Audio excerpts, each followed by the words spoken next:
독서의 임계점을 지나면서 변화가 시작된다. 지금 하는 일이 나를 변화시킨다고 느낄 때 그 일에 재미를 품게 되고 습관화가 시작된다. 만약 무언가를 계속했는데도 변화가 느껴지지 않는다면 지칠 테고 점점 그 일을 안 할 이유를 찾지 않을까? 운동이 그렇고 독서가 그렇다. 사람들이 독서를 하지 않는 이유와 운동을 하지 않는 이유는 같다. 남들이 좋다고 해서 몇 번 했는데 힘만 들고 재미도 없고 뭔가 얻는 게 없다고 생각하기 때문이다. 무엇이든 변화를 느끼려면 임계점을 넘어야 하는데 거기까지 가기가 쉽지가 않다. 하루 1시간 정도를 걸으면서 몸이 변화가 일어나길 기대하는 사람들이 있다. 아예 걷지 않는 것보다 낫겠지만 1시간 정도 슬슬 걷는 걸로 극적인 변화를 기대할 수 있을까? 임계점을 넘어야 비로소 변화를 실감할 수 있다. 한 달에 한두 권의 책을 읽으면서 변화가 일어나길 기대하는 사람이 있다. 그 정도의 독서량으로는 변화가 일어나지 않는다. 내가 본격적으로 책을 읽기 시작한 건 2000년쯤부터다. 그전에도 책을 안 읽은 건 아니다. 무협지도 좋아하고 추리소설도 좋아하고 박완서의 소설도 좋아했다. 하지만 본격적으로 책을 읽기 시작한 건 공학도에서 컨설턴트로 직업을 바꾸면서다. 1998년쯤 IBS 컨설팅이란 작은 컨설팅 펌에 들어갔는데 그 회사에는 경영학 관련 책과 강연 테이프가 많았다. 강연 쪽에 무지했던 난 마른 스펀지가 물을 빨아들이듯 관련 책을 읽었다. 당시 BPR이 유행이었다. 공학을 경영학에 응용해 만든 단어다. 경영학에 엔지니어링이란 단어를 쓴 게 신기했다. 불필요한 프로세스, 겹치는 프로세스를 단축해 리드타임을 줄여 생산성을 올리는 개념이다. 공장 경험을 몇 년 한 내게 이 말은 신선했다. 이미 했던 일, 하고 있던 일을 새롭게 재정의했기 때문이다. 마이클 포터 교수의 경쟁 모델도 재미있었다. 경쟁 우위를 5가지 요소로 나누어 하나하나 분석하는 게 마치 공학을 벤치마킹하는 것 같다는 생각도 들었다. 그러다 세리시오의 책을 소개하면서 불이 붙었다. 처음에는 경영학 책 위주로 읽었는데 차츰 스펙트럼이 다양해졌다. 고현숙 교수가 새롭게 들어오면서 난 인문학 책 위주로 읽고 소개하고 있다. 물은 100도씨에서 끓기 시작하는데 그 전에는 아무 반응이 없다. 마찬가지로 꾸준히 책을 읽어도 당장은 별다른 변화를 느끼기 어렵다. 임계점을 돌파하는 순간 변화가 일어난다. 일단 변화가 일어나기 시작하면 그 변화에 스스로가 놀라게 될 것이다. 요즘 내가 그렇다. 난 몇 년 전 독서 임계점을 돌파한 것 같다. 몇몇 변화를 실감했기 때문이다. 우선 강연의 질이 달라졌다. 어떤 주제에 대해 이야기하다 나도 모르게 그와 관련된 다양한 이야기가 술술 나온다. 누군가 주제를 주면 그에 관한 내 생각, 사례, 격언 등이 꼬리에 꼬리를 물고 이어져 나온다. 그 다음은 저술이다. 2019년 한 해에 난 5권의 책을 냈다. 이미 출판사에 원고를 넘겨 출간 예정인 도서도 몇 권 있다. 그리고 지금도 책을 집필 중이다. 너무 많은 책을 내는 것 아니냐고 비판할지도 모르겠다. 그래도 어쩔 수 없다. 자꾸 다양한 주제에 대한 아이디어가 샘솟아서 흘려버리지 않으려면 당장 풀어낼 수밖에 없다. 난 이런 변화가 20년간 쌓아온 독서력이 일으킨 결과라고 생각한다. 많은 경험과 책에서 얻은 지식들이 종으로 횡으로 엮이고 연결되면서 나도 모르게 다양한 아이디어가 나오는 것 같다. 보통 사람이 책 소개가 직업인 나와 같은 양의 책을 읽기는 어려우리라. 하지만 삶의 변화를 원한다면 일부러라도 시간을 내어 몇 년간은 집중적으로 책을 읽어야 한다. 핵심은 임계점이다. 반응이 일어날 때는 임계점을 넘기면서부터다. 독서 전문가 박상배는 임기점의 기준을 300권이라고 말한다. 매주 2권을 읽으면 3년이 걸리는 권수이다. 난 이 숫자에 동의한다. 제대로 된 책을 매주 2권씩 효과적으로 읽어보라. 그리고 당신의 뇌에서 어떤 일이 일어나는지 관찰하라. 틀림없이 긍정적인 변화가 일어날 것이다. 독서에도 바른 자세와 방법이 있다. 일단 생각을 하면서 하는 독서. 생각을 많이 하는 독서가 좋은 독서다. 속독은 좋지 않다. 생각할 틈을 주지 않기 때문이다. 책을 읽을 때 발생하는 생각과 감정의 덩어리가 크고 두터울수록 독서 효과도 커진다. 머릿속을 때리는 그 무엇이 있어야 한다. 읽은 후 감정 변화가 있는 것이 좋은 독서다. 이를 위해서는 능동적인 독서를 해야 한다. 핵심은 책 선정이다. 수준에 맞는 책, 재미도 있고 의미도 있는 책을 읽을 수 있어야 한다. 그럼 능동적인 독서를 할 수 있다. 남이 읽지 못하게 해도 스스로 읽게 만드는 책이 좋은 책이다. 그렇게 능동적인 독서가 일어난다. 우리 교육의 문제점은 주로 듣는 공부를 하는 것이다. 듣고 이해하는 방식의 공부는 저학년 때는 효과가 있지만 학년이 올라가고 공부의 양이 늘면 한계를 보인다. 읽고 이해하면 금방 해치울 공부도 듣고 이해하려면 몇 배의 시간과 에너지를 쏟아야 한다. 뭔가를 듣느라 독서할 시간이 없는 한국 교육의 현실은 치명적이다. 공부는 무엇일까?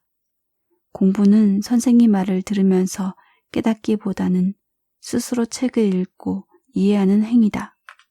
우리는 교육이나 배움이라고 하면 누군가의 강연이나 설교를 듣는 것으로 생각한다. 그런데 누군가의 이야기를 통해 깊은 지식과 깨달음을 얻는 데에는 한계가 있지 않을까? 지식과 깨달음은 그렇게 쉽게 오지 않는다. 공부는 스스로 해야 한다. 독서는 공부를 시작할 때 좋은 방법이다. 남의 말을 듣는 대신 텍스트를 읽고 이해하고 요약하고 이를 실천해 본다. 읽지 못하면 배울 수 없다. 책을 읽으면서 스스로 자신을 돌아보고 자기 생각을 끄집어내고 자극을 받아야 한다. 핵심은 자기 의견의 생산이다. 자기 의견을 만들 수 있어야 한다. 그래야 이를 토대로 질문하고 다른 사람 의견을 듣고 차이점에 대해 이야기를 나눌 수 있다. 교육에서 선생님 말씀을 없앨 수는 없지만 획기적으로 줄여야 한다. 대신 읽게 하고 질문하고 토론하게 하고 이 과정을 통해 스스로 공부하는 즐거움, 나누는 즐거움, 깨닫는 즐거움을 알게 해야 한다. 이것이 내가 생각하는 교육혁명이다. 시작은 독서다. 텍스트를 읽는 것이다. 읽기 없이 배움은 없다. 목적 있는 책 읽기를 해야 변화가 있다. 수년 전 모 전자회사 임원을 대상으로 몇 차례에 걸쳐 독서법 관련 강의를 한 적이 있다. 고객사의 니즈는 명확했다. 오랫동안 글로벌 1위를 했고 이를 지속하기 위해서는 새롭게 길을 만들어야 하는데 인문학적 지식이 필수이지 않은가. 그래서 가능한 한 효과적으로 필요한 책을 읽어야 하는데 이게 쉽지 않으니 효과적인 독서법에 대해 이야기해달란 것이다. 그렇지 않아도 독서법 관련해 이야기를 하고 싶어 몸이 근질근질했는데 잘됐다 싶어 생각을 정리했다. 그때 핵심 키워드가 바로 아웃풋을 전제로 한 독서법이다. 책 읽는 목적을 분명히 하고 책을 읽자는 것이다. 아웃풋을 위한 독서. 대부분은 그냥 책이 좋아서 읽는다. 어떤 이는 1년에 100권을 목표로 책을 읽는다. 물론 이것도 나쁘지는 않다. 책을 읽지 않는 것보다는 좋다. 치우친 분야의 책만 읽는 것보다는 다양한 분야의 책을 읽으면 당연히 좋다. 하지만 대기업 임원들은 한가한 사람들이 아니다. 이 책 저 책 취미로 읽기에는 해야 할 일이 너무 많다. 모든 것은 변한다. 나도 변하고 세상도 변한다. 독서하는 방법도 상황에 따라, 구력에 따라, 니즈에 따라 변해야 한다. 나 역시 처음에는 닥치는 대로 읽었지만 일정 수준에 오른 뒤에는 아웃풋을 전제로 책을 읽는 경우가 많다. 생산적인 책 읽기. 독서에도 생산성 개념은 필요하다. 가능한 한 많은 책을 읽으면 좋다는 건 누구나 안다. 한 번 읽는 것보다는 반복해서 읽으면 더 좋다는 것도 안다. 대충 읽는 것보다는 정독하는 게 좋다는 사실도 알고 있다. 하지만 우리는 그렇게 한가하지 않다. 제한된 시간에 읽어야 하고 책을 성과와 연결시켜야 한다. 이를 위해서는 책을 읽는 목적이 분명한 게 효과적이다. 그게 없으면 생산성이 떨어진다. 아웃풋을 전제로 읽는 것이 방법이다. 아웃풋을 전제로 하지 않으면 집중력이 흩어진다. 그 책을 읽고 무엇을 할 것인지를 명확히 정하고 적극적으로 읽어야 한다. 적극적 독서란 내가 하는 일 혹은 문제 해결에 도움이 되는 독서다. 전문성을 높여주고 성과에 도움을 준다. 자신감을 불어넣고 의욕을 고취시킨다. 워런 버핏은 단기간에 업무 관련 지식을 쌓고 성과를 내는 도구로 독서를 추천하는데 그가 생각하는 독서는 한 분야에 관심을 갖게 되면 관련 자료를 전부 수집해 집중적으로 읽는 것이다. 일본의 석학 다치바나 다카시도 지식의 단련법이란 책에서 비슷한 말을 한다. 목적 선행형 독서법을 해야 한다. 그럼 무목적형에 비해 능률이 높다. 최소 5배에서 10배 차이가 난다. 즐거움을 위해서라면 하루에 2권이 맥시멈이지만 특정 정보를 찾기 위한 경우는 10권도 읽을 수 있다. 이를 위해 가장 중요한 것은 자신이 무엇을 필요로 하는지를 명확히 하는 것이다. 이것만 알면 목차, 작은 표제, 색임만 활용해도 감을 잡을 수 있다. 믿고 보는 작가의 전작을 읽는 재미. 난 소설가 박완서의 전작주의자다. 그녀의 작품을 싹 다 본다는 말이다. 그녀의 딸이 어머니에 관해 쓴 책은 물론 그녀가 서울대학교에서 강연한 강연록까지 사서 읽었다.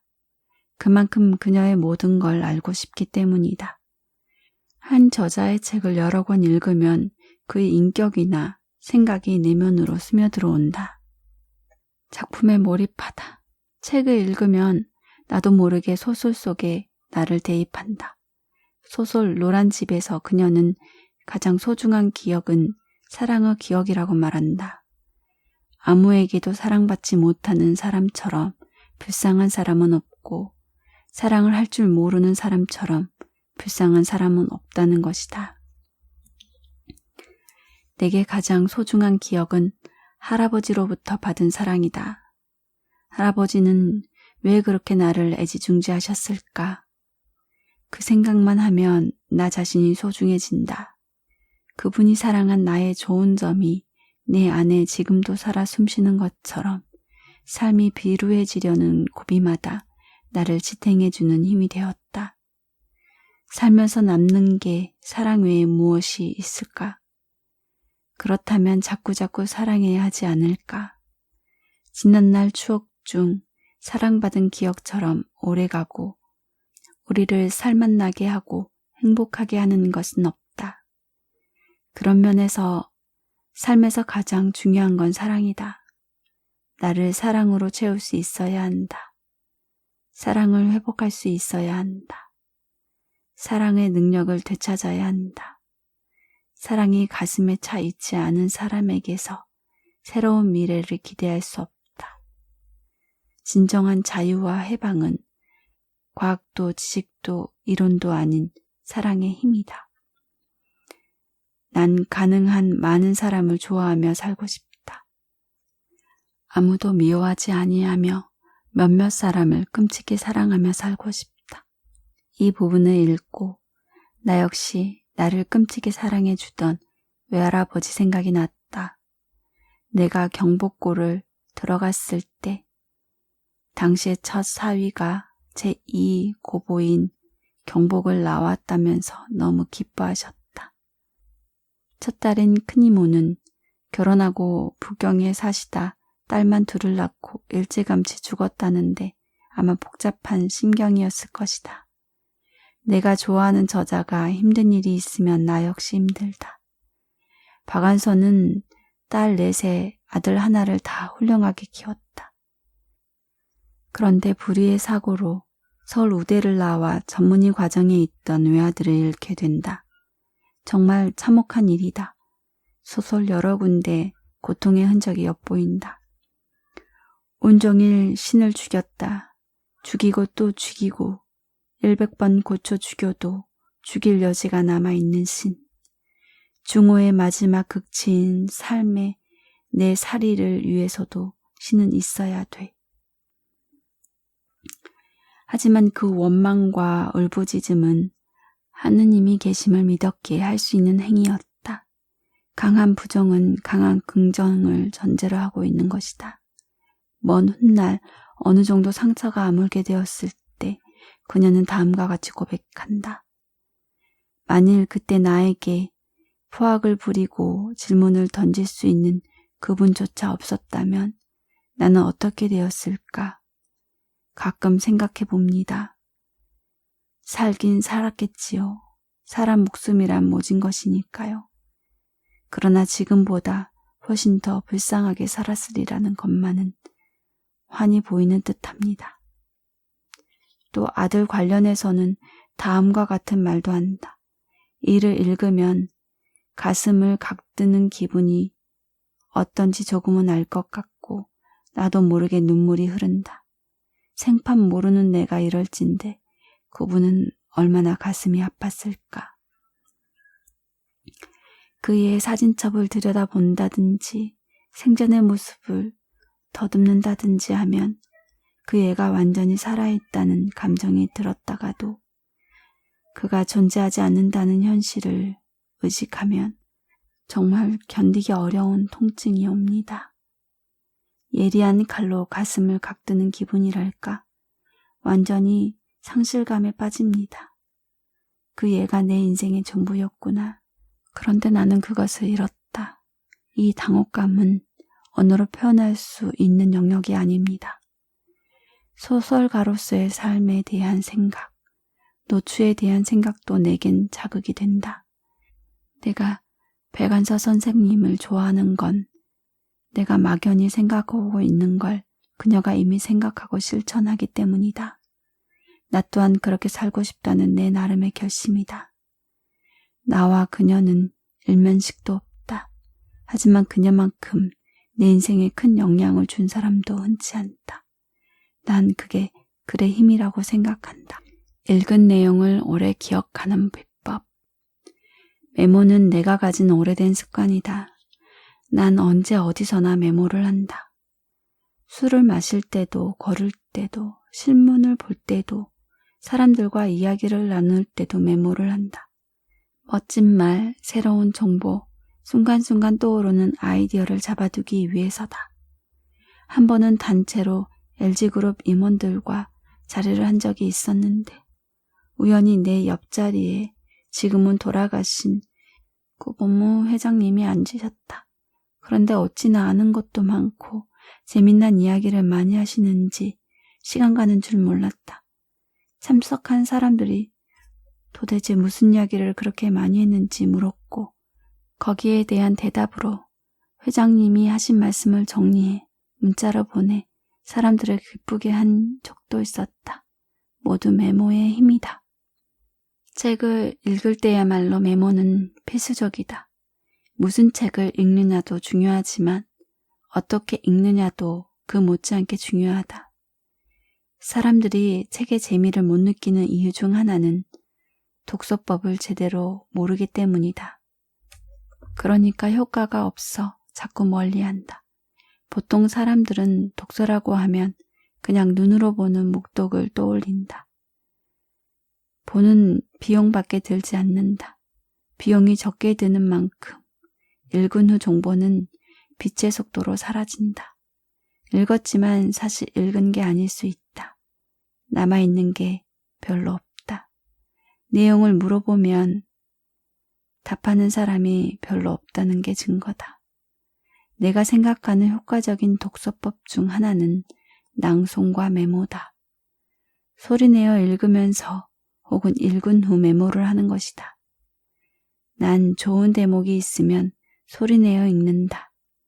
책을 읽으면서 밑줄을 긋고 그때그때 떠오른 생각을 책에 기록한다. 책을 읽은 후에 반드시 그 책에 나온 내용을 기록한다. 사례, 좋은 구절, 속담, 격언 등도 기록한다. 느낌도 쓴다. 나중에 읽어보면 예전에 책을 읽으면서 받았던 그 느낌을 그대로 맛볼 수 있다. 그냥 눈으로 읽을 때와 낭송은 느낌이 다르다. 같이 모여있을 때 누군가가 낭송을 하고 나머지 사람들이 들으면 또 느낌이 새롭다. 난 팀장이나 임원 강의 때 내가 쓴 원고를 복사해 돌아가면서 읽게 한다. 경청의 중요성을 설파하고 싶어서다. 그런 파워포인트를 볼 때와는 전혀 다른 느낌을 받는다. 같이 보면서 누군가 낭송하는 걸 듣는 건 신기한 경험이다. 내용이 영혼에 와 박히는 기분이다. 이런 기분은 설명하기 어렵다. 경험해야만 알 수 있다. 설국의 저자 가와바타 야스나리는 낭송의 중요성에 대해 이렇게 말했다. 낭송의 중요성에 대한 의미는 알지 못했다.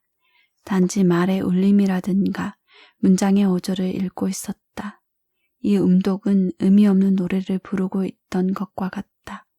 지금 생각해보면 이것이 내 문장에 가장 많은 영향을 주고 있는 것 같다. 그 소년 시절의 노래 가락은 지금도 글을 쓸 때 내 마음속에 들려온다. 뜻도 모르고 읽었지만 그게 자신에게 영향을 주었다는 것이다. 버틀란트 러셀도 나는 귀로 책을 읽는다. 글을 쓸 때도 소리를 내어 읽으면서 썼고 쓴 글을 소리내어 읽었다. 이렇게 하는 동안 처음에는 서툴렀던 글이 숙달되었다 라고 고백한다. 모두 낭송의 중요성을 안 것이다. 가장 좋은 독서법은 눈으로 읽고 손으로 쓰고 입으로 소리내어 읽는 것이다. 글을 쓴 후에도 소리내어 읽으면 이상한 부분을 바로 발견할 수 있어서 글이 훨씬 정교해진다. 독서도 눈으로만 읽는 것을 넘어서야 한다. 소리내어 읽으면서 써야 한다. 그게 참 독서다. 모태통은 붓을 움직이지 않는 독서는 독서가 아니다라고 했다. 법정 스님도 종교의 어떤 경전이든 소리내어 읽어야 한다. 그저 눈으로 스치지만 말고 소리내어 읽을 때 그 울림에 신비한 기운이 스며 있어 그 경전을 말한 분의 음성을 들을 수 있다 라고 낭송의 중요성을 말했다. 낭송은 내가 말한 걸 내가 듣는 행위다. 눈, 입, 귀가 동시에 행동해야 가능하다. 필사는 거기에 손까지 필요하다. 종합 훈련인 셈이다. 필사는 종이 위에 베껴 쓰는 것 같지만 사실은 영혼 속에 콘텐츠를 새겨 넣는 행위다.